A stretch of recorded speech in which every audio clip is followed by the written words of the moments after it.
በንግግር የጣልናቸው ብዙ ሰዎች አሉ። በቃል ያደቀቅናቸው አንተ ብሎ ክርስቲያን፣ አንቺ ብሎ ክርስቲያን፣ አንተ ብሎ ካህን፣ አንቺ ብሎ አንተ ብሎ ካህን፣ አንተ ብሎ ሰባኪ፣ አንተ ብሎ ዲያቆን፣ አንተ ብሎ መምህር፣ አንተ ብሎ ዘማሪ፣ አንተ ብሎ ሰንበት ተማሪ፣ አንቺ ብሎ እንዴት አንቺ የቡና ቤት ስትሆይ እንዴት ቤተክርስቲያን ገባሽ ብለን ምናሸሻቸው ስንት ሰዎች አሉ። ምናሸማቅቃቸው ያንዳንዶቹን ንስሐ ከገቡበት በኋላ ያንን እየጠቀስን አንተ እኮ ማለት ሌባ ነህ እያልን ንስሐ ገብቶ እግዚአብሔር የተወለትን ኃጢአት እኛ ከፋይል እያወጣ እግዚአብሔር የረሳለትን ኃጢአት እኛ እያስታወስን እየወጋን ምናቆስለው ስንት ሰው አለ። ስንት ሰው በእኛ ምክንያት ወድቀዋል።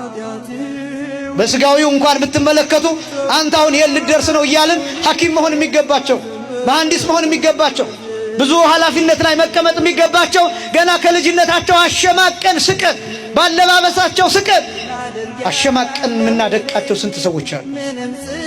ስንት ሰው አለ። የሚፈራም ሰው እንዳለ ታውቃላችሁ። የሚሸሸን ሰው እንዳለ ታውቃላችሁ። ሰው በሚበዛበት ጊዜ ቤተክርስቲያን የማይመጣ ሰው እንዳለ ታውቃላችሁ። ለምን እንደሆነ ታውቃላችሁ? አሽሙር ይፈራል። አሽሙር ይፈራል። የኛን አሽሙር ይፈራል።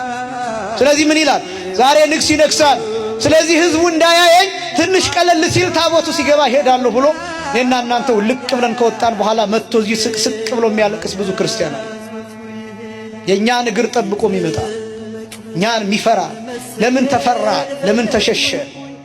እነዚህ ነገሮች ከምን የመጡ እንደሆኑ ታውቃላችሁ? የኢየሱስን ማህተም በስጋችን አልተሸከም። ኢየሱስ አልገባን። ኢየሱስ አልገባን። ክርስቶስ አልገባን። ክርስቶስ የኃጢአተኞችን ኃጢአት ሰውሯል። የማንንም ኃጢአት አልገለጠም። የማንንም ኃጢአት አልገለጠም።